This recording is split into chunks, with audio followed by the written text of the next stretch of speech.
go live dance. So like, yep, there it is. And then it comes on and I'm dancing and bopping away. Yeah. Hello, everybody. We are live here. I have the wonderful Brittany Burke, who I'm going to introduce you to in a moment. Let me click over here on Instagram and get it connected there. It looks like it's good to go. So we are all set. Thank you to everybody who is joining us, whether you are joining us live or you're watching this recorded. I'm always very grateful for you taking some time out of your day to listen in on this conversation. And I'm always confident that somebody's going to say something that impacts the way that you look at something or an action that you choose to take. So that gets me really excited. It is a beautiful fall day here in New York. I actually got out and got some exercise, which was nice. The downside is that the fall, I don't know, leaves, whatever happens in the fall that makes my allergies kick in. I never had this as a kid, but so I promise I have not been crying all morning. It's just I've got itchy allergy eyes. So excited to be here, Deb. You're just so excited. That's okay. So with that, so Brittany, I met Brittany through the Super Connector Mastermind, which, you know, some of you are familiar with. And was able to develop a connection beyond kind of the role that she had in that community, because we had these conversations, and I just am continually impressed by the depth of background that she has, and yet she has this humility about her. There's very few PR/media related questions that you could ask Brittany that she wouldn't readily know the answer to, and when she doesn't, she's willing to say, like, give me a beat, let me take a look and see what I can find out. And teaches really wonderfully about that. You've got, obviously, Brittany, I've said this to you, but to share with everybody here, just a really nice way of communicating and educating people that brings some of the material and the concepts that really, if you haven't been immersed in the PR and media world, it's pretty interesting to try to navigate. And some of the stuff you kind of are like, okay, I expected that. Some of it you're like, I did not think that was going to be the case. So it's a lot to learn in terms of how you handle that dynamic. And you know how to do it, but you also know how to help other people know how to do it. And so that's a really great technique. So, all right, I want you to introduce yourself to everybody. Tell everybody a little bit more about what you do in addition to what I just noted, and then we'll chat. Sounds good. Well, first of all, thank you so much for having me, Deb. If our eyes weren't watering from allergies, they're watering just from all the nice things you said about me. So I so appreciate it. Just right back at you. You're my people, and I'm so grateful to be here. So hi, everyone. Thank you so much for joining us. As Deb said, I'm Brittany. I am a publicist, and I help entrepreneurs, businesses, and brands go from unknown to unforgettable by harnessing the power of the media. So that's like my tight little one-liner. But, I think at the very base level, when it comes down to it, I really just consider myself a storyteller. That's it. Just a storyteller. It's honestly my favorite part about what I do is, working with people and just finding those hidden and relatable stories that we all have, we've all been through, and then finding a way to kind of, package them with this pretty little bow and share them with the world via the media. So I've been in PR for over a decade. Wow. that aged me real fast, didn't it? I worked with some pretty cool brands, Walt Disney Studios, NBC's World of Dance, the NBA, and I've helped clients land coverage in some really, really great outlets, some really top tier outlets, everything from the Today Show to Good Morning America to Forbes to Home and Garden magazine and everything in between. But I was actually thinking before I hopped on with you today, Deb, that what is so crazy, and this is starting us off with a fun fact, is that though I've helped hundreds of people get booked for interviews, I've never actually done an interview myself. So it's so strange. It's so kind of nerve-wracking just to be on the other side. Oh my gosh. So I'm super excited and super grateful to be here today to chat with you about all the things. So yay for being my first one. Yay, that is really exciting. And I was thinking coming onto this call, it's interesting because you have been on both sides of it, right? You have been on the representing. I don't know where I was going with that word, representing. You've been on the representation side of the media place, right? So working with people who wanted to be featured on whatever the particular, whether it was, TV or print media. And you've been on the side of helping the entrepreneurs.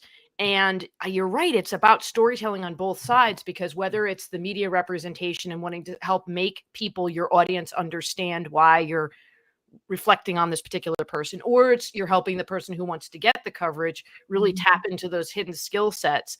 And what I find, particularly because I have talked to you obviously outside of just that PR and media scope, is that I think that that's even what you do in conversation, right? Like when you're talking to somebody about anything, it could be about like, what are we going to do, after the break, or what am I going to do this weekend?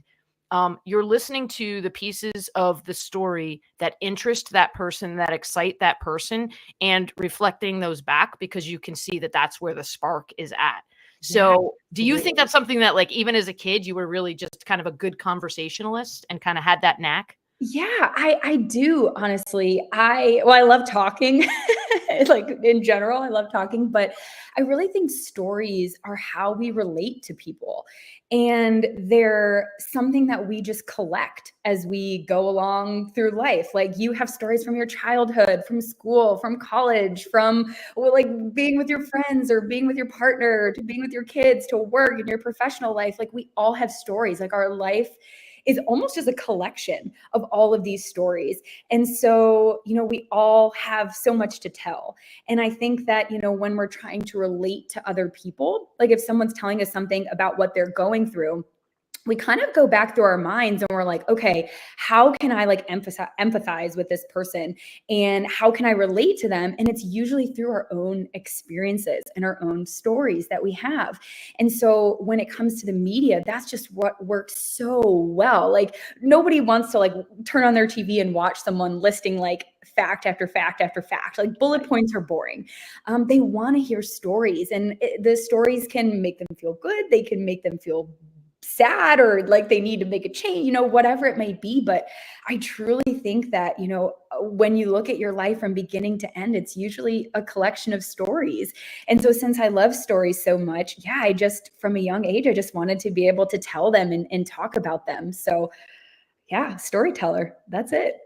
Well, and that storytelling piece ties into so a lot of times, at least for me, so I can't say everybody, but I would say for me, right? My perception on the outskirts before you kind of enter the PR media world, you can be doing all of these different things and be out of the media, just because the media is not necessarily going to hear about it if you're not reaching out to tell them.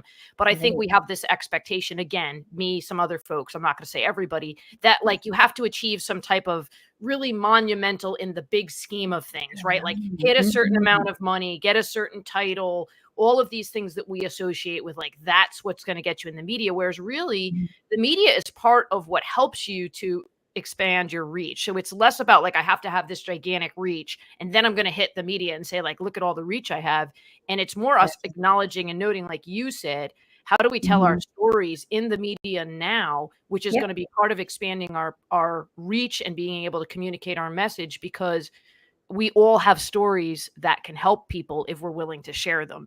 And so you could be, and I'm trying to think of a quick example, but let's say you're a counselor, right? And you want to talk about counseling and how you help people, but your entire life becomes the resume by which you could speak on that topic and topics that are related. And so when you start to look outside of, it's not just going to be about what have I done in the confines of my work space, but what have I done throughout my entire life?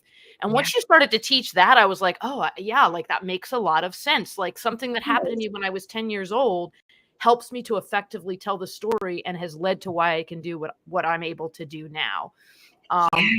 Totally. And I think that's a common misconception when it comes to the media. It's like, okay, I went to school for this, or I worked this many years at a job, like talking about this, or I'm certified in this, so that's what I have to talk about. And of course, like, yes, we want to hear about those things too, but it goes so much deeper than that. It goes so much farther back than that. Like you said, you can pull stories and experience from so many different areas of your life. It doesn't have to just be the professional ones. And so when you think about it like that, there really is so much that you have to offer the media outlet. And again, I think it really goes back to being relatable. Like you said, you don't have to be at the very tippy top of a career or a tax bracket or, whatever. Having kind of taking a step back and, being just right where you are, but making where you are relatable is really all you need. So yeah, what are you, I mean, you've worked again with people on all different types of industry, from all different types of industries and in all different types of roles and things. What are some of the blockers that you think that you see people having when they kind of approach that PR world? Yeah, definitely. I would probably say that the biggest one is that, oh, somebody else is already doing that or talking about that. So why would they want to hear from me? You know, we talk about imposter syndrome a lot. I know that's become such like a hot phrase in the last few years, but it really is true. Like, you know, you could be so knowledgeable about what you're talking about, have a really great experience professionally, personally, emotionally, like all the way around. And yet you see someone who's already doing it and you hesitate and you pull back and you're like, wait a minute, but they're already doing it and they're already talking about it. So there's not room for me to sit at the table. And that's just so not true, because again, I think it goes back to those stories. Like your collection of stories and your experiences that got you to where you are gives you different teachable content than somebody else has. It gives you different personal experiences and emotional experiences and professional experiences that somebody else has. And so it's not like we're all learning from one person about business, or we're all learning from one person about healthcare or real estate. Like different things that different people say in different ways resonate with different people differently. And so we need a lot of people out there, whether they're saying the same thing or, you know, slightly different things. We need a lot of that, because it takes a lot of that to get through to all the different people out there. So I would definitely say that's the biggest thing, is just like, well, why me? You know, someone else is already doing it, so I'm just gonna like stay in my little corner over here and not even try. Yeah, what a great point. And when you think about the number of people consuming media, however they're consuming it, print, TV, you know, through social media, et cetera, the number of people, even if there is somebody who's already got like a really big pocket of people, there's so many other people that may not have even encountered that person. Like there's lots of room for it. So I think that is a great point. And it's definitely something that like I found too, like even with some of the stuff that I would do when I would go into companies, I would be thinking like, oh, I should probably take a different angle on it. But I'm like, no, I think like what I'm saying works. Whether somebody else is saying it in a very similar way or not is irrelevant. You've got to be authentic to you and authentic to what your message is, or else it really is very hard to sustain. Right? I think as Mark Twain says, if you tell the truth, you don't have to remember anything. It's like in that line, you've got to be you in order to be consistent. Yeah. And it's so funny. This is reminding me of a story of someone I worked with, and I worked with her weekly for like several years. And I would tell her like the same thing, like over and over again, every week. Maybe, you know, I'm saying it slightly differently, but it was probably, you know, a couple years after working together where I said this same thing again. And she's like, light bulb, like, oh my gosh, like you've been telling me this every week, but it took today at this time in this right way of saying it that I finally got it, that it finally clicked, that I finally understand.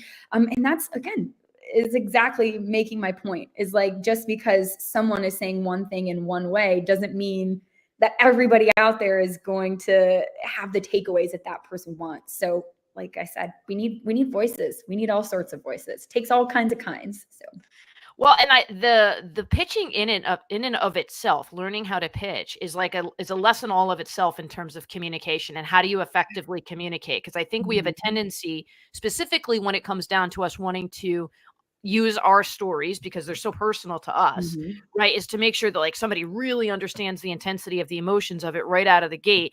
And you've got to remember, and this is something that you've taught on, right? You've got to remember that like, if you're a person that's receiving pitches, you're receiving a lot of pitches, that it's less about giving an entire, you know, big document of information. And it's more about making very clear and specific, this is why this is relevant. This is why this is important. So they can do that. Maybe you could talk a little about that.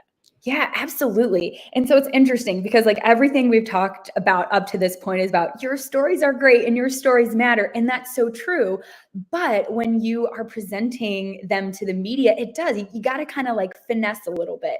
And that's what I tell people, you know, in addition to being a storyteller, I also feel like I put puzzles together all day. Like you have all the pieces that you need to be successful in the media. It's my job just to kind of put them together in a way that makes sense to the media. Because kind of going back to what I was saying, it's like, okay, we have all these stories. I want to like go to a TV station or a newspaper or a magazine and be like, oh my gosh, this happened to me. This is what I learned from it. And that doesn't work when you're pitching to the media. You have to make it about their readers and their audience. So you have this shared experience. So I always talk about, and I always tell people that there's really 3 things you need if you're going to pitch successfully, whether it's to a local TV station, a national TV show, a podcast. You know, there's 3 things that make up like the perfect, like you're gonna get a yes kind of pitch, right? And so those 3 things are: 1, you have to have the personal experience, of course, which is what we're talking about with the storytelling. 2, you have to have tips from that personal experience that you can teach their audience. Because again, at the end of the day, it's not about you. It's about helping their audience learn something or understand something or do something. So how do you take your experience, your story, and turn it into these tips, these techniques that you can share with their audience so they can learn? Because again, at the end of the day, that's what it's about.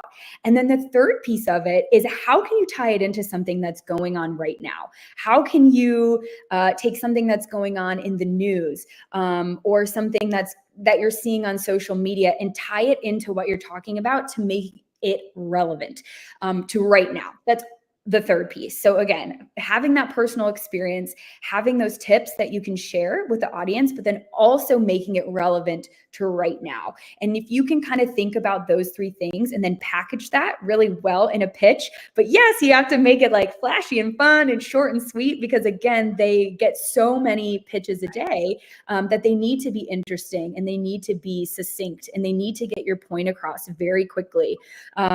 Then, you know, you will have a pitch that has a really great chance. I don't want to say nothing's ever 100%. Yeah, right, exactly. Because you never know. So, but you'll stand a really great chance if you can kind of put those 3 puzzle pieces together when you are pitching. Yeah, and I think, and which is hard specifically with the imposter syndrome, the art of the follow-up, right? Yeah. Because like, again, the saturation, so you like get this perfect pitch in there, but maybe it gets missed. You need to be able to go like, hey, have you seen that? And it's hard because you feel like, I don't want to be annoying. It's so true. Following up is so important. It really is. It really is. Because again, we talked about how, you know, journalists or producers are so busy. They're getting, not only are they getting like hundreds of pitches in their inbox daily, weekly, but also like that's not their only job. Like they're producing TV segments and writing scripts and coordinating all of that, or writing articles and different things. So that's not like the only thing that they're doing is sifting through their inbox. And so more often than not, it's so easy for a pitch to be missed.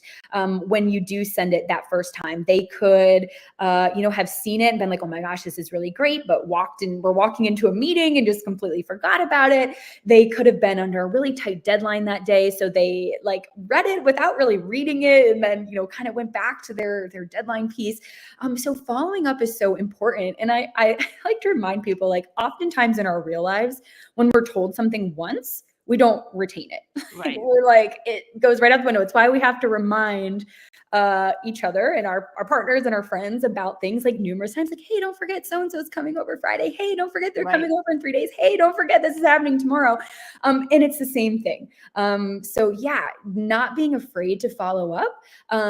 You're not being annoying if you send, a friendly, well thought out follow-up. No, you don't want to like be someone who's emailing them like 2 hours after you sent the first pitch, or like every day for like a month. Right. Like, come on, people, like you wouldn't want to be on the receiving end of any of those tactics either. But, there is a thoughtful way to do it, but following up is so important. I actually tell a lot of my clients that I get more yeses to interviews on follow-up emails than I do on the original pitch. So, when you send things out, if you get it on the first try, you're like, woo, this is great. But more often than not, you'll get those yeses on a follow-up. than you will from the Now, initial pitch. general for you, do you respond to do you reply to the original pitch? Do you do it as a second email and reference it? What do you usually do in terms of connecting the first with the follow-up? So I always just hit reply. I'm never going to start a new thread. I always want everything to kind of be just nice and neat and organized and easy to reference. So I'm always hitting reply from that email and just going, responding that way as well. Now, I also know like this is kind of a sensitive subject here, but some people will say that, you know, one of the reasons you get more responses from the follow-up is because when you hit reply, you get that re, you know, colon in front of your subject line. And so it can kind of like play tricks with your mind, or whoever you're sending it to's mind, that, oh my gosh, like I'm in a conversation with this person. It's my turn to respond. Like they replied, now it's my turn, which is probably true in some cases, but I've also seen it where people kind of abuse that thought process. And when they send the initial pitch, they'll put their like the like right in there before the subject line, which we don't want to do. Come on, like we don't want to do that. So I definitely think that that can help, but you know, always replying in that initial email, because again, they get so many emails that you don't want to be like, oh, but I sent it in this first one over here, and now I have to send it in this one over here. Like we want to make everything as easy as possible for whoever we're pitching. And one of the ways we can do that is just by keeping everything, you know, nice and neat in one email thread. So right. Yeah, no, I love that. And I love that you noted too, we don't want to try techniques that are going to like, we don't want to try to game the person, because ultimately at the end of the day, PR and media is about relationship building. It's about building a relationship with the media's audience, and it's about building a relationship with the media representative, because that's where they say like, okay, this is a person that people are going to be able to connect with. So if you start trying to manipulate the situation, that doesn't help relationships outside of PR and media. It doesn't help relationships inside PR and media. Yeah. But I also think with relationships, it can be like a common misconception is that, you know, just because I might have a great relationship with a journalist or a producer doesn't mean they're automatically going to say yes when I pitch them. Like we still have to make the pitch timely and relevant to their viewers, to their readers, to their listeners, whatever it may be. It still has to be a good story. It still has to tie in, you know, to something going on. So while yes, there is a higher chance that it's going to get read because they recognize like my name popping up in their inbox, that's kind of where like, that's kind of where it stops. It's like, you still have to put your work in and your research in, even if you do have those connections. It's not just, you know, a free pass. I've had so many people in the past be like, oh my gosh, well, you have this connection with so-and-so at Forbes or at mindbodygreen, you know, wherever it may be. Can you pitch them for me? Because they'll say yes to you. Again, that's honestly not, I wish it's right. That's how it worked, but it's not, because again, like journalists and producers, like they have certain things that they're working on, you know, for the month, and certain storylines that they're following and chasing, or it might even be coming up, you know, from their editors or their higher ups saying like, okay, these are the kind of stories that we're going to be focusing on for the month. And so again, the connection is great to get that email opened and read, but after that, like it's on like the publicist or whoever's pitching them to present them with a really great story. So, you know, just being really familiar with what they write, what they're working on is so important, you know, regardless of, you know, the kind of relationship you have, which is why you don't need like super tight relationships if you want to pitch. Because I think, you know, kind of going back to the beginning of our conversation, things that hold people back is, oh, well, I don't know anyone there, or, you know, I'm afraid to reach out, or like they're not going to know my name, or like, you know, whatever. And again, don't let that deter you, because again, even as a publicist, it's going to get my email read, which is nice. It's great. But again, you still have to have that succinct, tight, you know, great story in the pitch for them to say yes, even if they know who you are. So. Yeah, absolutely. And I'm glad you noted that, right? Because you're right. That does happen in the media world. I mean, I've even had it on a different scale, but like people will say like, you know, so-and-so, can you introduce me? And it'll be like, can you pass them my resume? And it's like, I can pass them, but if you're not ultimately a fit, right? Everybody has a responsibility and in the PR and media world, they have a responsibility to the audience and what the audience wants to kind of consume. And they have a responsibility to their, whatever media company they're representing in terms of, like you said, what their area of interest is. They might say, we've had too much of this. We're going to focus on this for a while. So there's a lot of different factors.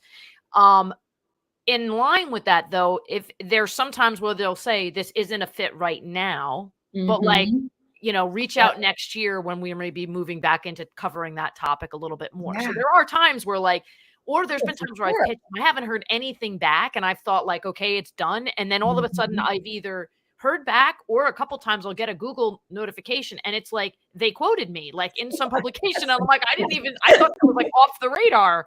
So it's like, there is a time that it takes to kind of for some of that stuff. So it is a patience game, I think, for sure. It really is. Like I've had it happen like so many times, like you're saying, where like I send something and they might not even respond to me. And then, 4, 5, 6 months later, they're like, hey, you sent me this pitch 6 months ago about so-and-so talking about this. Like, are they still available? Like, can we still do a story? And I'm like, yeah, like, let's go. So, you never know, what they're working on or the timing of what they're working on. So I do think it's important, to not only, again, follow up and send the story in the first place, but also remember that just because if you pitch one story and you either don't hear back or you hear a no, doesn't mean you can't pitch them again in another couple of weeks or month with a whole nother story idea. Again, kind of going back to my experience, I have contacts where I would reach out and be like, oh my gosh, I have this, like, here's me, like, I have this really great story. Like, she's amazing. Like, you're going to love this person, da, da, da.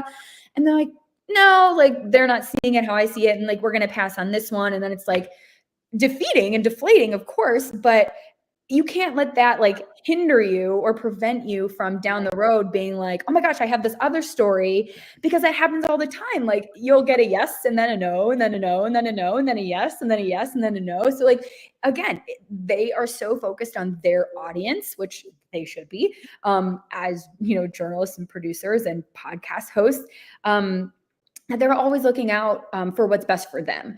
And so don't be afraid. Again, don't be afraid to follow up. Yes, we talked about that, but don't be afraid to send more than one story idea. Right. Maybe not at a time, kind of, keep them separate so they're nice and organized in those separate emails. And don't like send a new story idea every day for like 3 weeks, but send a story idea and, give them some time to feast on that one. And then a couple weeks later, send them another one. That's perfectly fine, because like I said, they're not going to take every story you pitch them.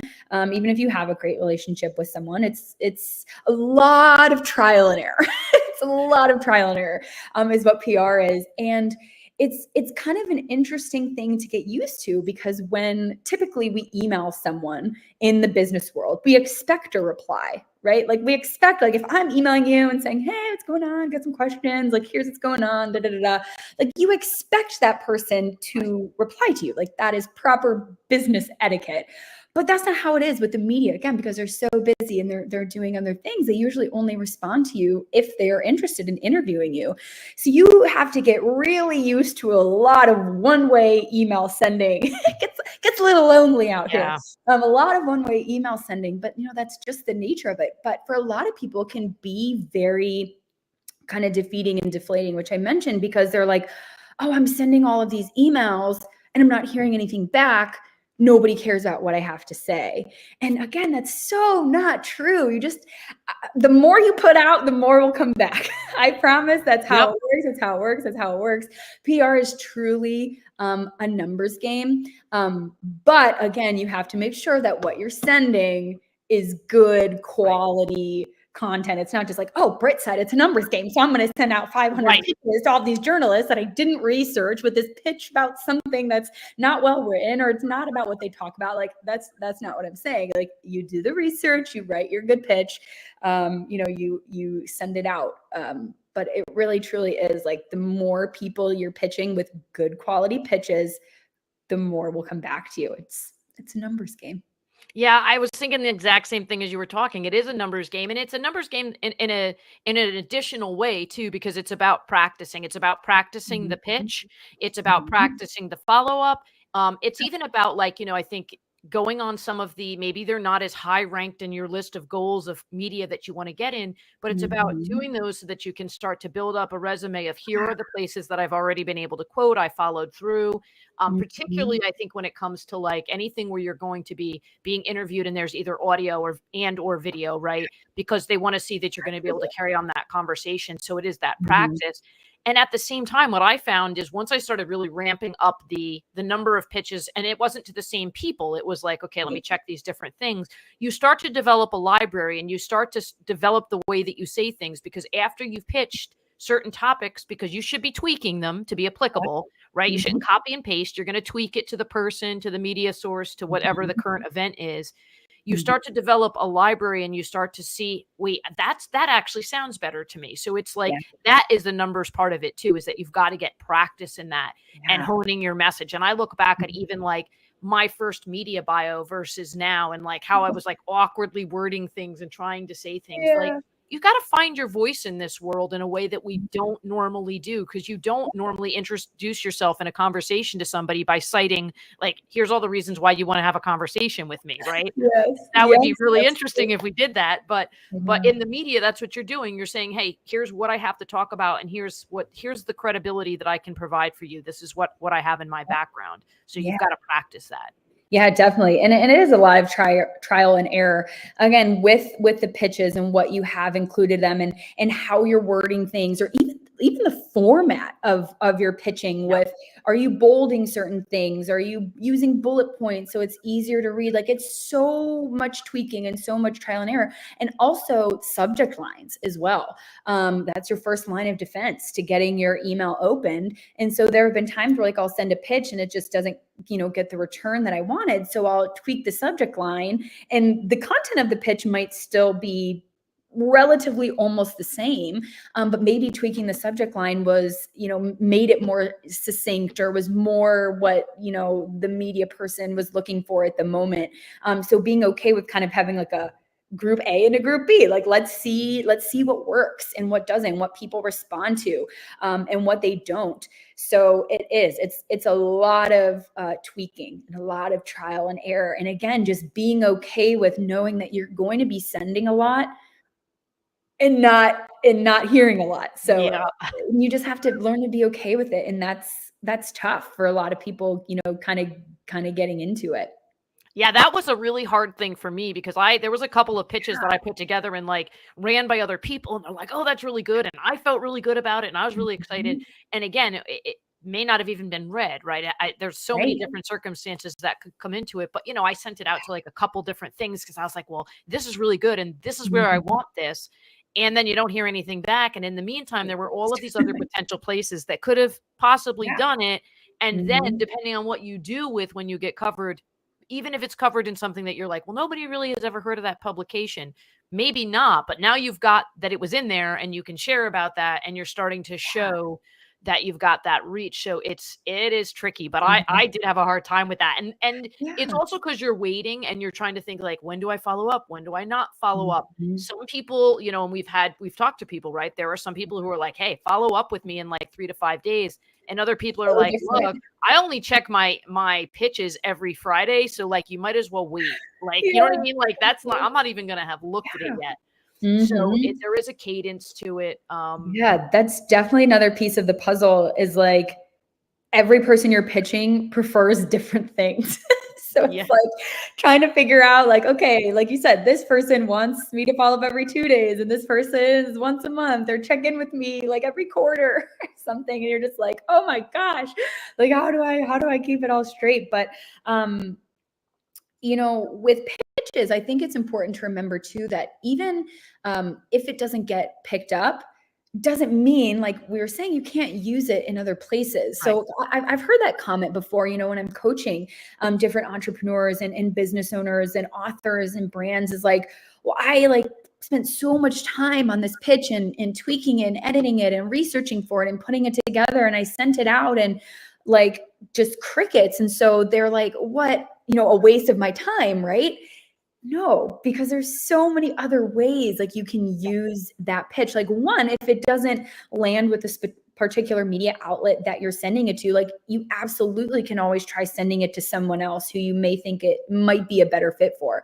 But also, if you have an email list, you can turn it into a newsletter that you send out that your people might want to read about. You can use it on social media. You can use the different, tips and tricks in different reels or posts. You can turn it into a YouTube video where you go in and you're talking about it. If you're a public speaker and you are asked to speak about that topic, you can pull different things from your pitches to use in that way. So there's just so many different ways that you can use it that it's not wasted.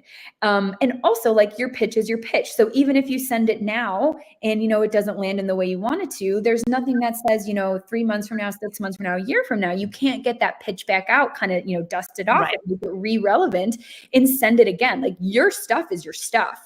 And so I always remind people, like, don't reinvent the wheel. Use what you have. Like, and a lot of times too, or like if you have a blog, that's another really great place that you can either post a pitch that didn't land, or if you have a blog, you can turn a lot of your blog posts into pitches sometimes as well too. So again, don't feel like it's wasted time or just a waste in general, because there's always other places that you can use it and repurpose it for. Yeah, absolutely. And an additional thing that people can do too, which you've taught, is the reactive pitching too, right? Right now, the media's got a lot of those places out there where you can go. And while it may not necessarily be ideal in the sense that, well, I shouldn't say it's not ideal, but it may not be what some people's goals are in terms of them wanting to, like, I want my idea out there. I want to show that I know this thing. When you start to get in the media more, than the media sees, like, okay, that you've got a little bit of endurance there. You can hang in there. And so you kind of seize those opportunities to do it. It may only be one line in a very long article, but you're there and you're in that media, and that's important. Absolutely. I always talk about, like, the media being a ladder, and it just kind of builds and builds and builds and builds on itself. Now you will have those, one-off cases where it's like all of a sudden someone goes viral, or like something happens and all of a sudden, like, they went from having no media to being on, like, the Today Show or the Kelly Clarkson Show. Like, yes, those things happen, but a lot of times it's climbing the ladder. It's starting with, more local outlets or smaller outlets, and getting those interviews under your belt and getting that practice in, and then, moving up the ladder and kind of doing that next tier. When coaching, a lot of times, when I ask people, what's your dream outlet? Like, where do you want to be featured, like, above all else? And they're like, I want to be on, Ellen, when Ellen was still a thing, or Good Morning America. And I'm like, great, that's amazing. I love that. Where have you been already? What TV shows have you been on already? And they're like, well, I haven't been on any. And I'm like, okay, that's a great goal to have. And by all means, yes, let's absolutely work towards it. And again, it does happen where, those one-off things where, like, sure, you might get featured on there with no previous experience. But again, a lot of the times it's, okay, let's take a step back. Let's actually get you some TV experience in your local market, in your regional markets. Let's kind of work up that market list until we're hitting, cities like Chicago, LA, and New York. And then let's kind of, take that focus on something more national. So I always remind people, like, if you're just starting out, nothing is ever too small. You always want to be pitching yourself and talking about what you do, no matter who you're talking about it to, no matter what outlet it is. And then again, just work your way up from there.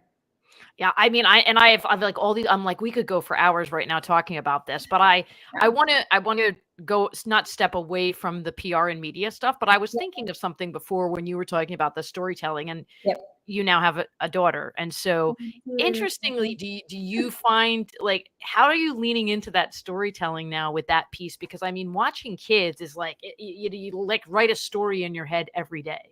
Oh man, yeah. So.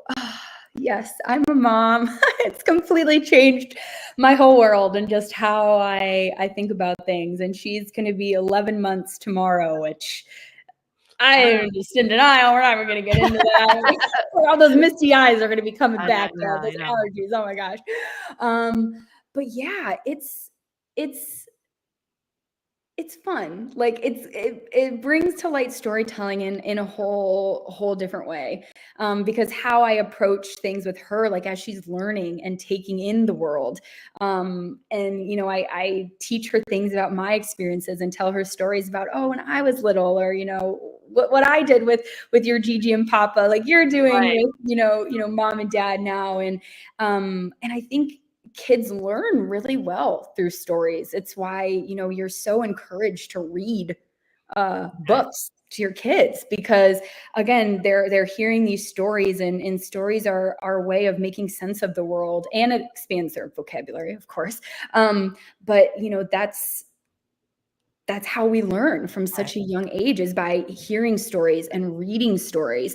And so that's something we do all the time in our house, whether she's playing, you know, on the floor and reading and looking at her own books with her own with by herself, or I'm, you know, taking her around and like making up stories about what we're seeing out the window, or like telling her stories about things that happened, you know, to me, like when I was growing up. And also just kind of, you know, putting another perspective for me on, okay, again, like if I'm going to pitch myself to the media or for an interview, now I'm suddenly an expert in being a mom and caring for a baby, and, you know, transitioning from, you know, corporate to contract work, or, you know, balancing different things. So just, you know, she changed my whole world, of course, but, you know, she also changed what I'm an expert in. You know, we talk about our lives are a collection of stories, and now she's such a big part of my story that it just added so many other lanes and avenues that,